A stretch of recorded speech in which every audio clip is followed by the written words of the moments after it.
सादर नमस्कार। मैं हूं डॉक्टर अर्पित कृष्ण त्रिपाठी और सच्चिद आनंदा परिवार में आप सभी का स्वागत है। आज का विषय है आध्यात्म, स्पिरिचुअलिटी। हमने आपने सैकड़ों लोगों से कहते हुए सुना है कि आध्यात्मिक बनिए, आध्यात्म की ओर चलिए, स्पिरिचुअलिटी को फॉलो कीजिए। पर क्या हम और आप वाकई में ये समझ पाए हैं कि आध्यात्म का असली अर्थ क्या होता है? आज मैं आपको इस वीडियो के माध्यम से आध्यात्म को संक्षेप में समझाने की कोशिश कर रहा हूं। आध्यात्म का असली अर्थ होता है स्व अध्ययन, खुद के बारे में जानना। आध्यात्म का असली अर्थ होता है खुद के भीतर की सैर करना। आध्यात्म का असली अर्थ होता है आत्मा, जीवात्मा और परमात्मा के ज्ञान के लिए खुद को सदैव प्रेरित करना। आध्यात्म का असली अर्थ होता है कि इस जीवन की सत्य की खोज के लिए खुद को न्यौछावर कर देना। आध्यात्म का असली अर्थ होता है कि आप किस तरह से जीवन को भ्रम रहित, निडरता और बेबाकी के साथ जिए। पर आप लोगों को ये सवाल हमेशा घेरे रहता है। बहुत सारे लोगों के मन में ये सवाल आता है कि ये आध्यात्म क्या है, हमें इससे क्या मिल जाएगा, आखिर क्यों हम इसमें इतना समय दें, आखिर क्या ही मिलेगा आध्यात्म से जो हम अपनी इस व्यस्तता भरी जिंदगी से कुछ हिस्सा आध्यात्म को दे दें। क्या मिलेगा हमें इससे? सुनते हैं। आध्यात्म के मार्ग पर चलकर सबसे पहले हम ज्ञान को गले लगाते हैं। ज्ञान के बाद हम ध्यान, योग और साधना से खुद के आंतरिक जीवन का स्व अवलोकन करते हैं और अपने आंतरिक जीवन के स्व अवलोकन के बाद, स्व निरीक्षण के बाद हम उसके बदलाव के लिए, बेहतर बदलाव के लिए अपने जीवन को प्रेरित करते हैं और हम उस बदलाव को निरंतर बनाए रखने के लिए आध्यात्म का सहारा लेते हैं। आध्यात्म के सहारे हम सभी मानव अपनी इंद्रियों को खुद के वश में करना चाहते हैं। आध्यात्म ही एकमात्र ऐसा सहारा है जिसके द्वारा आप अपनी नर्व्स को कंट्रोल कर सकते हैं, आप अपनी इंद्रियों को कंट्रोल कर सकते हैं। इन सभी प्रकरण के दौरान हमें अपने जीवन के सबसे मूलभूत, सबसे सामान्य, जो कि सबसे आवश्यक सवाल भी है, हमें उसका जवाब मिलता है। और ये सभी सवाल जुड़े होते हैं खुद के एग्जिस्टेंशियल क्राइसिस से, मतलब खुद के अस्तित्व के ऊपर मंडरा रहे खतरे से। हमें आध्यात्म के मार्ग पर चलकर ये ज्ञान मिलता है कि हम वास्तव में कौन हैं, हमें क्या करना चाहिए, इस मानव जीवन का सदुपयोग किस प्रकार करना चाहिए, आखिर क्या सही तरीका है जीवन को जीने का। ये हमें पता चलता है आध्यात्म के मार्ग पर चलकर। हमें से लगभग सभी मनुष्यों के जीवन में कभी ना कभी ये क्षण जरूर आता है जब हमें ये महसूस होता है कि आखिर हम मनुष्य रूप में क्यों पैदा हुए हैं, आखिर हम किसी और जीव के रूप में क्यों नहीं पैदा हुए, या हम मनुष्य रूप में पैदा होकर जो कर रहे हैं क्या वास्तव में हमें यही करना चाहिए। हम जो कर रहे हैं क्या हम सही कर रहे हैं, और सही नहीं कर रहे हैं तो क्या सही रास्ता है जिसे किया जाए, क्या सही कर्म है जिसे किया जाना चाहिए। ऐसे तमाम सवालों के जवाब हमें आध्यात्म के रास्ते पर चलकर मिलते हैं। हमें ये लगता है कि ये धरती, आकाश, ये पृथ्वी में पल रहे सभी जीव सभी वनस्पतियां, सभी जलचर, सभी नभचर एक न एक दिन सब नष्ट ही हो जाने हैं। सबको एक न एक दिन मौत को गले लगाना है। फिर आखिर हम इन सभी चीजों के पीछे इतना क्यों परेशान हैं? हम क्यों वेल्थ क्रिएशन में इतना परेशान हैं? हम अर्थ इकट्ठा करके आखिर क्या कर लेंगे? हम ऐसे भौतिकतावादी जीवन को जीकर आखिर क्या पा लेंगे?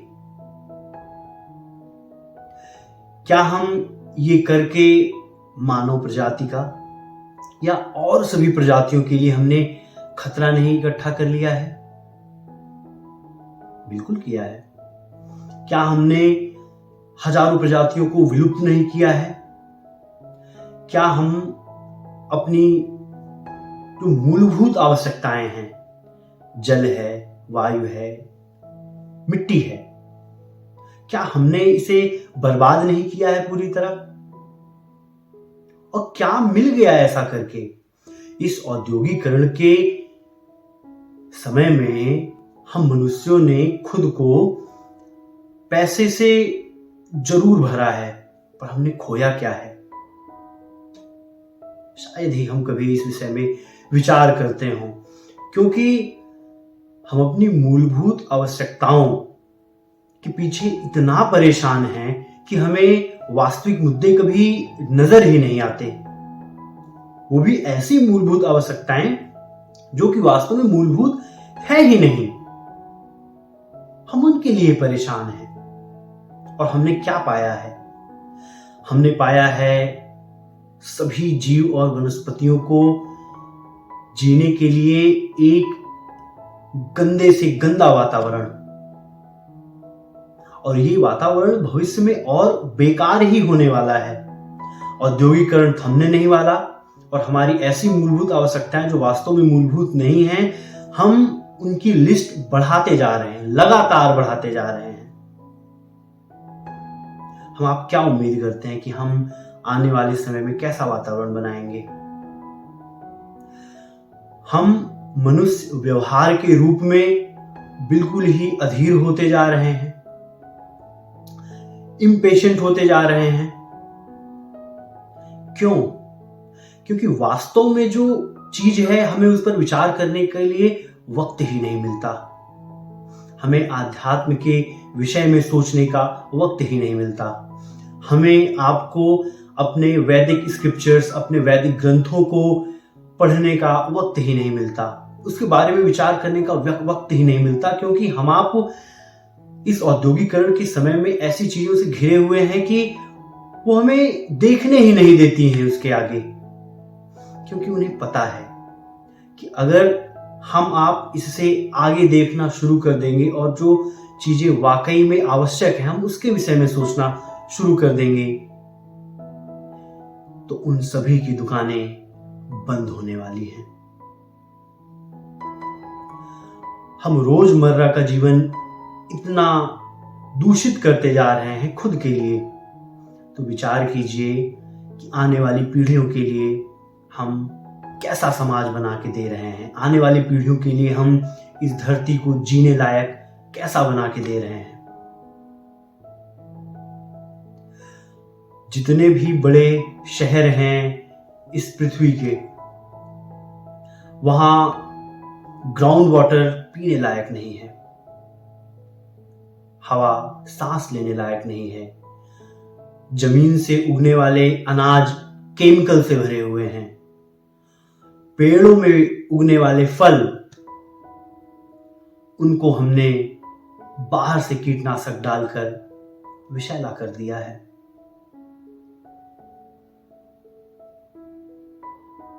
कैसे जिएंगे?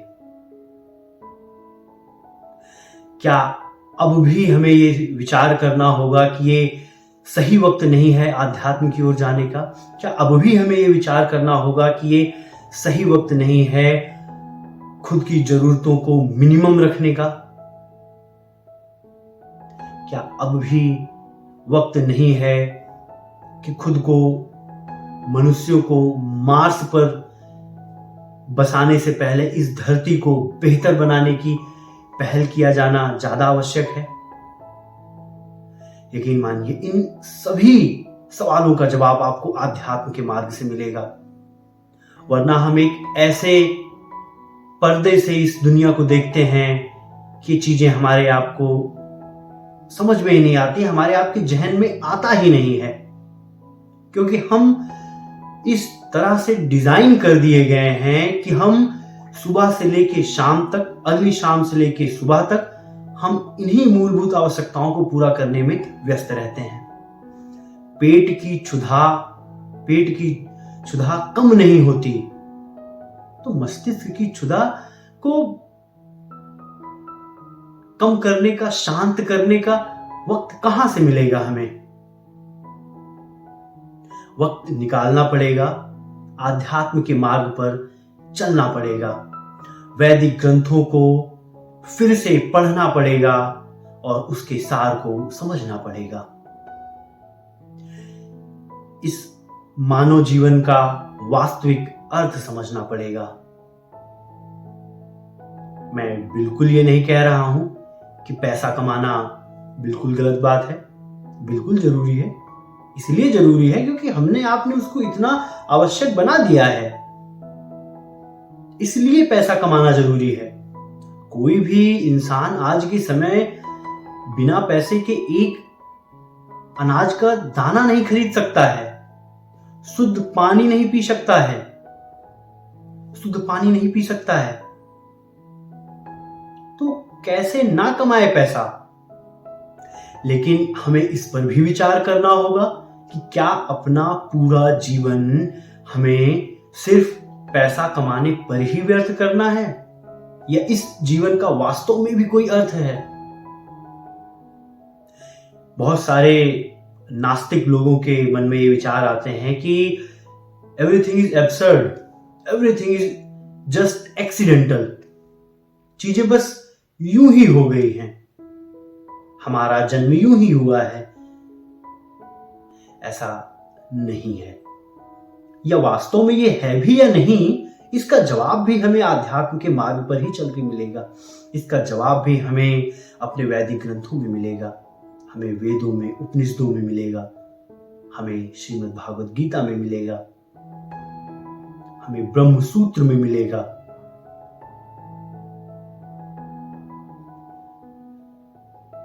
मानवता को बचाने के लिए, इस धरती को बचाने के लिए, इस धरती में जी रहे सभी जीव जंतु और पौधों को बचाने के लिए, हम इन सभी में सामंजस्य बनाने के लिए हमें आध्यात्म की ओर जाना होगा। क्योंकि जब हम आध्यात्म की ओर जाएंगे तभी हमें मानव जीवन का मूल कारण पता चल पाएगा। तब हमें समझ में आएगा कि हम अब तक अपना जीवन जिस तरह से जीते आ रहे हैं ये सिर्फ एक मिथ्या है, और इसी मिथ्या को पाकर हम सभी का कल्याण होने वाला है, हम सभी का। वरना हम इंसानों ने हर जानवरों का जीना दूभर कर रखा है, सभी का।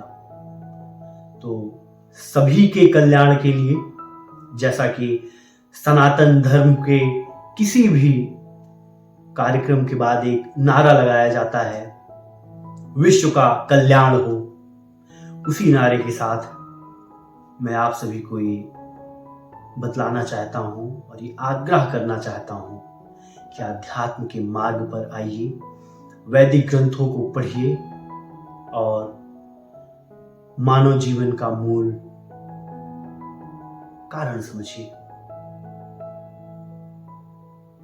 मैं सभी सनातन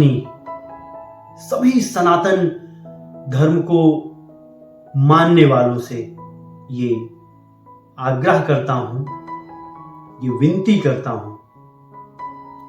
करना पड़ रहा है आप सभी से कि आपने अपनी जड़ों को काट दिया है। जहां से हमें और आपको ऊर्जा मिलती थी, आपने उसका विनाश किया है। आपने अपने वैदिक ग्रंथों को बहुत पीछे छोड़ दिया है।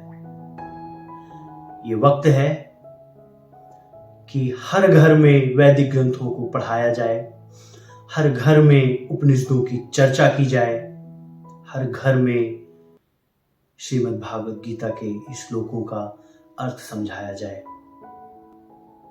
क्योंकि अगर आज हम इस पहल को नहीं शुरू करते हैं, अगर आज हम इस ज्ञान को अगली पीढ़ी में नहीं डालते हैं, तो यकीन मानिए अगली पीढ़ी के बाद ये सारी चीजें धीरे धीरे विलुप्त होने के कगार पर हैं। हमको आपको साथ मिलकर आना होगा और इस मुहिम को आगे बढ़ाना होगा। सच्चित आनंदा मूवमेंट में भाग लीजिए और ये वादा कीजिए कि आप अपने घरों में वैदिक ग्रंथों को पढ़ेंगे, अपनी अगली पीढ़ी को उसे पढ़ाएंगे, समझाएंगे रेगुलर बेसिस पर। जहां भी आपको किसी भी ग्रंथ को या किसी भी ग्रंथ के श्लोक के अनुवाद को समझने में किसी भी तरीके की परेशानी आती है, तो आप अपने आसपास ऐसे व्यक्तियों को खोजिए जिन्हें इसका ज्ञान हो, जिन्हें इस विषय पर ज्ञान हो। उनसे आप पढ़ें और समझें और अपने बच्चों तक उन सभी का वास्तविक मर्म पहुंचाएं। मैं डॉक्टर अर्पित कृष्ण त्रिपाठी आप सभी को ये बताना चाहता हूं कि आध्यात्म का सनातन धर्म से मात्र कोई रिश्ता नहीं है। आध्यात्म सभी मनुष्यों के लिए है, हम सभी के लिए, सभी धर्मों के लिए। हम सभी को इसका अनुसरण करना चाहिए, हम सभी को इसे समझना चाहिए। बहुत बहुत धन्यवाद। अगर वीडियो अच्छी लगी हो तो इसे लाइक करें और अधिक से अधिक लोगों तक इसे शेयर करें, जिससे सच्चित आनंदा मूवमेंट के विषय में लोगों को पता चल सके। सच्चित आनंदा मूवमेंट के तहत आपको बहुत सारे नए कार्यक्रम, बहुत सारी अलग चीजें बताई जाएंगी जो अगली आने वाली वीडियोस में आपसे शेयर किया जाएगा।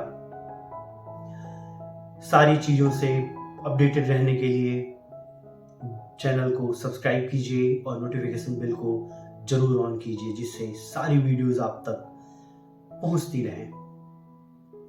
हमारा उद्देश्य है हर घर में वैदिक ग्रंथ और उसके मर्म को पहुंचाना, हर मनुष्यों को वैदिक ग्रंथों का अनुसरण कराना। यही हमारा लक्ष्य है। बहुत बहुत धन्यवाद।